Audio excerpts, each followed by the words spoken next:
তো ফরেজ মালার পক্ষ থেকে সবাইকে জানাই আন্তরিক শুভেচ্ছা এবং স্বাগতম। তো আজকে আলোচনা করব গোল্ড মার্কেট এই সপ্তাহে কি হতে পারে, উইকলি অ্যানালাইসিস এবং কোথায় কোথায় এন্ট্রি নিলে বা এসএলটি ব্যবহার করলে আপনাদের প্রফিট হতে পারে। যদিও প্রতি সপ্তাহে একটি করে গোল্ড মার্কেটের ভিডিও আমি আপলোড করি, তো ভিডিওগুলোতে মোটামুটি 95% 99% পর্যন্ত অ্যাকুরেট থাকে। তো চলুন তাহলে শুরু করা যাক। আর আপনি যদি নতুন হয়ে থাকেন তাহলে অবশ্যই ফরেজ মালা চ্যানেলটি সাবস্ক্রাইব করবেন এবং বেল বাটনে হিট করতে ভুলবেন না। আর অবশ্যই টেলিগ্রাম চ্যানেলে জয়েন করবেন, কারণ টেলিগ্রামে অলওয়েজ আপডেটগুলো দিয়ে থাকি। তো দেখুন, আমি সর্বপ্রথম টেলিগ্রাম চ্যানেলটি আমি দেখি। তো টেলিগ্রামে আমি একটি অ্যানালাইসিস আপনাদের সঙ্গে শেয়ার করেছিলাম গত লাস্ট ডেতে। তো সেটিতে ছিল যে wait for breakout and breakdown. তো গোল্ড মার্কেট এখানে দেখুন, এখানে একটি অ্যানালাইসিস আমি আপনাদের সাথে শেয়ার করেছিলাম একদম লাইন টেনে। এখানে গোল্ড মার্কেট হয় আপে চলে যাবে অথবা ডাউনে চলে আসবে। তো এটি ছিল একটি নিউজের কারণে, ফান্ডামেন্টালের কারণে আমি সবাইকে অপেক্ষা করতে বলেছিলাম এবং মার্কেট কিন্তু এখান থেকে আপ হয়েছে। তো এখন দেখুন যে এই সপ্তাহে মার্কেট কি হবে। তো এখানে দেখুন, আমি যে অ্যানালাইসিসটি যেটি করেছিলাম সেটি ছিল ঠিক আপনার এখান থেকে এইভাবে ছিল অ্যানালাইসিসটি, যে এখান থেকে জাস্ট মার্কেটটি ব্রেকআউট হবে। তো ব্রেকআউট হলে মার্কেট যেই পজিশনটা আছে সেই পজিশনে এন্ট্রি দিলে আপনাদের প্রফিট হবে। তো মার্কেট ঠিক ওইভাবে কিন্তু ব্রেকআউট হয়েছিল। তো এখন বর্তমানে যে অবস্থাটাই মার্কেটটি আছে এটির সম্পূর্ণ নিউজের কারণে মার্কেট আপ হয়েছে এতদূর পর্যন্ত। তবে এখন মার্কেট আপের দিকে মোটামুটি একদম ফুল আপ ট্রেন্ড না ধরলেও মোটামুটি আপের দিকে মার্কেট আছে। আর আমরা সবাই জানি যে নিউজের কারণেই মার্কেট ডাউনে আসে এবং আপে চলে যায়, একদম ফোর্স নিয়ে মার্কেট যায়। তো এখন বর্তমানে যে মার্কেটটি আছে এটি কিন্তু উপরে যে কয়টা রেজিস্ট্যান্স লেভেল যে কয়টা ছিল, এখানে একটা রেজিস্ট্যান্স ছিল, তো এই রেজিস্ট্যান্সটিও কিন্তু পার করেছে। এখানে একটি রেজিস্ট্যান্স ছিল সেটা পার করেছে, এখানে ছিল, সবগুলো রেজিস্ট্যান্স কিন্তু পার করে মার্কেট আপে গিয়েছে। তো এতগুলো রেজিস্ট্যান্স মার্কেট পার করে আপে গিয়েছে, অবশ্যই এই মার্কেটটি একদম স্ট্রং একটা মার্কেট হয়ে আছে। কিন্তু এই মার্কেটটি দেখুন কোথায় থেকে মার্কেট ঘুরে চলে আসছে। যদি আমরা এখানে একটা লাইন যদি টানি সেই ক্ষেত্রে কিন্তু এখানে আমরা দেখতে পারবো যে এখানে কোন পজিশন থেকে মার্কেট ঘুরে চলে আসলো। এখানে কিন্তু কোনো প্রকার পজিশন নাই যে মার্কেট কোনো একটা জায়গা থেকে কোনো একটা লেভেল থেকে যে মার্কেট ঘুরে চলে আসবে, সেটা কিন্তু এখানে ওই রকম কোনো পজিশন নাই। যদি 4 আওয়ার হিসেবে যদি ধরি সেক্ষেত্রেও কিন্তু এটিও কিন্তু নাই বললেই চলে। তো এখানে ক্যান্ডেলস্টিক অনুযায়ী যদি আমরা দেখি সেই ক্ষেত্রে দেখা যায় যে মার্কেটের এখানে রেজিস্ট্যান্স লেভেল বলতে কোনো কিছু নাই, আমরা কোনো কিছু পাইনি। তারপরও মার্কেট ওই পজিশন থেকে কিন্তু মার্কেট ঘুরে চলে আসছে। তো এখন যেহেতু মার্কেট ওই পজিশন থেকে ঘুরে চলে আসছে, তো এখন আমরা এইটাকেই আমরা একটা রেজিস্ট্যান্স লেভেলটা আমরা এটাই ধরবো, কারণ মার্কেট এখানে একটা অলরেডি রেজিস্ট্যান্স 1 আওয়ার এবং 4 আওয়ার হিসেবে একটি রেজিস্ট্যান্স এখানে তৈরি করেছে। দেন মার্কেট কিন্তু এখান থেকে মার্কেট নিচে চলে আসছে। এটা পয়েন্টে ছিল হচ্ছে 2378 থেকে মার্কেট ডাউনে চলে আসছে। তো এখন এই মার্কেটটি যে ডাউনে চলে আসছে, নিচে একটি সাপোর্ট একটি লেভেল ছিল। এই সাপোর্ট লেভেলটি কোনটা ছিল, এই যে এখানে দেখুন যেটা রেজিস্ট্যান্স, আগের যেই রেজিস্ট্যান্সটা ছিল সেই রেজিস্ট্যান্সটাই কিন্তু একটা সাপোর্টে তৈরি হয়েছে। তো এই বর্তমানে যে অবস্থাটা আছে এখান থেকে মার্কেট ঘুরে আবারও উপর দিকে যাবে।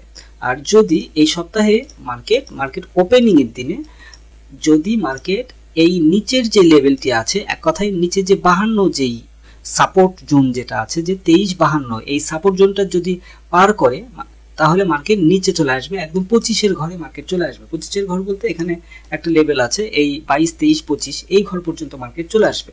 এখানে দেখুন এই পর্যন্ত মার্কেট কিন্তু আসার চান্সটা অনেক আছে। আচ্ছা, এখন এই পজিশনটাতে কেন মার্কেট এই পজিশনটাতে থাকবে সেটা দেখুন। এখানে একটা স্ট্রং একটা লেভেল তৈরি হয়ে আছে। যেমন ধরুন এখানে যে সাপোর্টটি ছিল সেই সাপোর্টে গত দিনে কিন্তু মার্কেট এই পজিশনে মার্কেট আসছিল এবং এখান থেকে মার্কেট আবারও ব্যাক করেছে এবং আপে যে গিয়েছে, সে আপে যাওয়ার মূল কারণটি হচ্ছে যে নিচে একটি সাপোর্ট ছিল, সেই সাপোর্ট থেকে মার্কেট ব্যাক করেছে এবং আপ ট্রেন্ডটি মানে ছোট যে টাইম ফ্রেমগুলো আছে এই টাইম ফ্রেমগুলো অনুযায়ী আপ ট্রেন্ডটি দুর্বল হয়ে আসছে এবং উপর থেকে মার্কেট ডাউনের দিকে চলে আসছে। তো এখন বর্তমানে যেই কাজটা করবে, এই মার্কেটটি ডাইরেক্ট এখান থেকে উপরে যাবে এবং এর মধ্যে একটু ঘোরাফেরা করবে, মানে এক কথায় হচ্ছে সাইডওয়ে মার্কেট হয়ে থাকবে।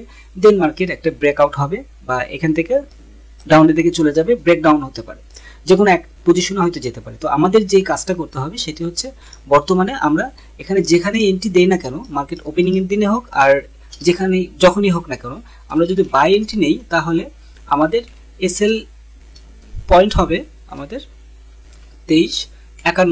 এটি হচ্ছে আমাদের এসএল পয়েন্ট, এটা একদম ফাইনাল এসএল পয়েন্ট। এটার এটার নিচে এসএল দিতে পারেন, বা একদম বেশি এসএল দিলে সেই এসএলটাও হিট করার চান্সটা অনেক বেশি থাকে। আচ্ছা, এরপর হচ্ছে আমরা যদি সেল এন্ট্রি দেই, তাহলে সেল এন্ট্রি যদি আমরা দিই তাহলে আমাদের এসএল পয়েন্টটি হবে সরাসরি আমাদের 2380-তে আমাদের এসএল পয়েন্টটি হবে। যদি সেল এন্ট্রি দিই, এখানে উপরে আমি সেল লিখে দিই, সেল এন্ট্রি হলে 2380-তে। 2380-তে কেন? এই যে উপরে যে পজিশনটা আছে, এই পজিশনটা আছে হচ্ছে এখানে 2378-এ আছে, তো 2380-তে আমরা এসএলটা ব্যবহার করব। আর সেল এন্ট্রিটা দিব কোন সময়? এই মার্কেটটি যখন উপরের দিকে যখন ঘুরে যাবে তখন এই পজিশনগুলোতে আমরা সেল এন্ট্রি নেব।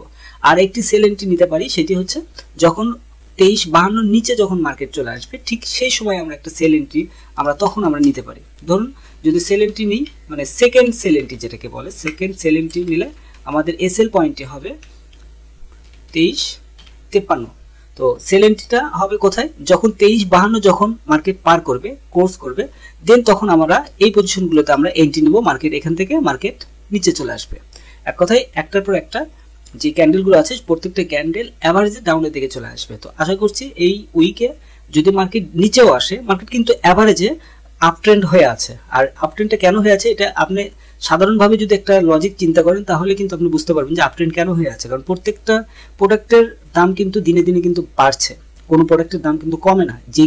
যেই ফরেক্স মার্কেটে যেই মার্কেটটা গোল্ড মার্কেটে ডাউন হচ্ছে, এটা শুধুমাত্র ট্রানজ্যাকশনের উপরে ভিত্তি করে। এই ডাউনটা কিন্তু খুব বেশি দিন কিন্তু মার্কেট ডাউনে থাকবে না। আর ধরুন এখানে যদি ডে হিসেবে যদি ধরা হয়, সেই ক্ষেত্রে কিন্তু এখানে দেখুন কতগুলো ক্যান্ডেল, প্রত্যেকটা ক্যান্ডেল এখানে আমাদের একদম লাস্ট একটা লেভেল ছিল, সেখান থেকে কিন্তু মার্কেট অ্যাভারেজে কিন্তু আপেই গিয়েছে। খেয়াল করে দেখুন এখানে সবগুলো কিন্তু আপেই গিয়েছে, এখানে প্রত্যেকটা লাইন অনুযায়ী কিন্তু মার্কেট আপে গিয়েছে। তো এটা হচ্ছে ডে হিসেবে। আবার যদি উইকলি হিসেবে যদি দেখেন তাহলেও কিন্তু দেখবেন মার্কেট কিন্তু অ্যাভারেজে মার্কেট আপে আছে। তো এটা দেখুন সালটা খেয়াল করে দেখুন, এই সালটা দেখুন তাহলে বুঝতে পারবেন 2015 সাল। তো এই 2015 সাল থেকে অ্যাভারেজে কিন্তু মার্কেট আপে গিয়েছে। যেমন ধরুন এই পজিশনে এসে একটা উইকলি হিসেবে এখানে একটা সাইডওয়ে মার্কেট হয়েছিল, মানে বড় যে টাইম ফ্রেমগুলো আছে সেই অনুযায়ী সাইডওয়ে ছিল। দেন এই সাইডওয়ে মার্কেটগুলো কিন্তু পার করে মার্কেট উপরে চলে গিয়েছে। তো দেখুন এখানে কয়েকটা লেভেল ছিল, এই লেভেলগুলো দেখুন আপনি খেয়াল করুন তাহলে বুঝতে পারবেন। এখানে এই যে ছোট করি তাহলে আরো ভালোভাবে বুঝতে পারবেন। তো এই যে এখানে দেখুন এই একটা লেভেল, এই একটা রেজিস্ট্যান্স, এই রেজিস্ট্যান্স। তো এই সবগুলো রেজিস্ট্যান্স যখন এখানে এসে যখন রেজিস্ট্যান্সটা পার করেছে, দেন কিন্তু মার্কেট আবারও উপরে চলে গিয়েছে। তো এই উইকলির ব্যাপারে কিন্তু সেম জিনিসটাই, যে এখানে একটি রেজিস্ট্যান্স আমাদের একটি রেজিস্ট্যান্স পার করেছে ও। তো এই যে রেজিস্ট্যান্সটা যে পার করেছে, এখানে দেখুন এই রেজিস্ট্যান্সটা কিন্তু পার করেছে। এখন মার্কেটের নিচে আসলেও মার্কেট উপরের দিকে চলে যাবে, মার্কেট আরো যদি নিচে আসে তারপর মার্কেট উপরে চলে যাবে। তো এই হয়েছে ব্যাপার। যদি এই মার্কেটটি আরো ধরুন 2300 বা 2400 সরি আপনার 2000 বা 2100তেও যদি মার্কেট আসে, তারপরও মার্কেট কিন্তু আপে যাবে। মানে এর গতিটাই হচ্ছে আপে যাওয়ার। আমরা একটা জিনিস খেয়াল করে দেখবেন যে কোনো একটা উপরে যে রেজিস্ট্যান্স, সেই রেজিস্ট্যান্সটা ভেঙে মার্কেট উপরে গিয়েছে, তাই বলে এই না যে মার্কেট নিচে চলে আসবে না, মার্কেট নিচে আসবে দেন মার্কেট আবারও আপে চলে যাবে। তো এই হচ্ছে ব্যাপার। তো এই সপ্তাহে আমাদের আশা করছি এই পর্যন্তই, মার্কেট মোটামুটি আসবে। আর একদম লাস্ট লেভেল যেটি আছে, সেই লাস্ট লেভেলটি হচ্ছে 2291। তো এত দূর পর্যন্ত মার্কেট আসবে না, 22.4 পর্যন্ত মার্কেট আসতে পারে। আর কন্টিনিউসলি সিগন্যালগুলো আমি আপনাদের সাথে শেয়ার করি, কোন কোন পজিশনে এন্ট্রিগুলো নিলে ভালো হয়। আর মোটামুটি মাঝে মধ্যে দু একটা সিগন্যাল হয়তো মিস্টেক হয়ে যায়, তবে 95% 99% সিগন্যালগুলো অ্যাকুরেট হয়। তো ধন্যবাদ সবাইকে ফরেক্স বাংলার সঙ্গে থাকার জন্য। আর আশা করছি এই সপ্তাহে আপনাদের সবার খুব ভালো ট্রেডিং হবে, ভালো প্রফিট করতে পারবেন। আর যারা ফরেক্স বাংলা চ্যানেলে সাবস্ক্রাইব করেন নাই, বা ভিপি চ্যানেলে যারা সাবস্ক্রাইব করেননি, বা পাবলিক চ্যানেলে যারা সাবস্ক্রাইব করেন নাই, টেলিগ্রামে জয়েন করেন নাই, তাদেরকে রিকোয়েস্ট করবো টেলিগ্রামে জয়েন করার জন্য। ধন্যবাদ সবাইকে ফরেক্স বাংলার সঙ্গে থাকার জন্য।